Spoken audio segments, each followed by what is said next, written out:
চলো জল রং দিয়ে একটা অ্যাস্থেটিক পেন্টিং আঁকা যাক। আমার আগের জল রঙের খাতাটা কিন্তু পুরোপুরি ভাবে শেষ এবং এটা একটা আমার একটু সমস্যা হয়েছিল, কারণ আমি প্রথমেই খাতাটাকে ভাঁজ করে ফেলেছিলাম, যার কারণে আমার পেজগুলো ছুটে গিয়েছিল। এবার হচ্ছে আমার এই খাতাটা শেষ, এবার নতুন খাতায় আঁকার পালা। এবং এই খাতাটি আমাকে পাঠানো হয়েছে আর্ট স্টক বিডি থেকে। এটি একটি জল রঙের জন্য তৈরি খাতা, ইন্ডিয়ান কটন হ্যান্ডমেড পেপারে, ইন্ডিয়াতে ট্রেডিশনালি তৈরি হয়। আর এই খাতাটার প্যাটার্নটা দেখেই আমার অনেক পছন্দ হয়েছে। আসলে আমরা আর্টিস্টিক সব জিনিসই পছন্দ করে থাকি। জল রঙে একাডেমিক ওয়ার্ক এবং প্র্যাকটিস ওয়ার্কের জন্য খুবই উপযোগী এবং অল্প মূল্যে যারা কটন কাগজের স্বাদ পেতে চাও তারা হচ্ছে এই খাতাটা ব্যবহার করে দেখতে পারো। এবং এই কাগজটির আরেকটি কিন্তু বৈশিষ্ট্য রয়েছে, যা হচ্ছে এটার এক পার্ট মসৃণ এবং দ্বিতীয় পৃষ্ঠার টেক্সচার। তো তোমরা যারা মসৃণ পেজে আঁকতে পছন্দ করো তারাও এটা নিতে পারবে, এবং যারা টেক্সচার পেজে, এবং একসাথে দুইটাই স্বাদ পেয়ে গেল আর কি, এমন কিছু। তো আমি আজকে মসৃণ পেজে আঁকছি এবং আমি আজকে একটা অ্যাস্থেটিক, আমার কাছে মনে হয়েছে আমার কাছে অ্যাস্থেটিক টাইপের একটা ছবি চুজ করেছি এটা আঁকার জন্য। যেমন আমার এই ছবিটাতে থাকবে পুরোনো দিনের একটা গাড়ি এবং পুরোনো দিনের একটা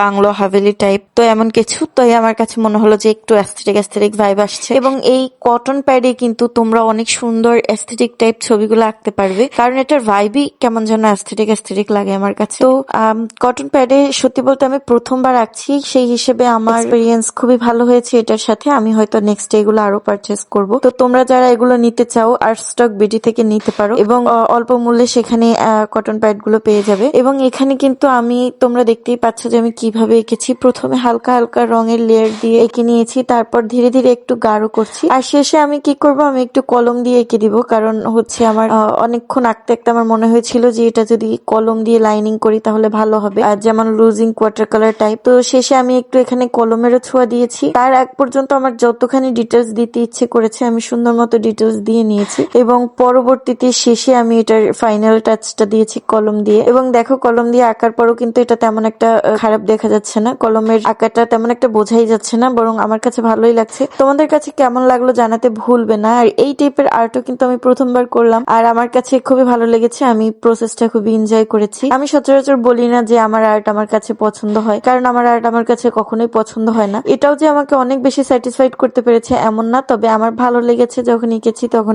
আমার কাছে অনেক সুন্দর মনে হয়েছে যে না, আমি যেমন চেয়েছিলাম তেমন করতে পেরেছি। তো তোমাদের কাছে কেমন লাগলো জানাতে ভুলবে না। আর আমি একটু ক্লোজ শট নিয়ে তোমাদের দেখাচ্ছিলাম, কারণ আমার কাছে যে আর্টটা ভালো লাগে সেটা কিন্তু আমি এতবার ক্লোজ শট নেই। তো তোমাদের কাছে এটা কেমন লাগলো অবশ্যই আমাকে জানাতে ভুলবে না।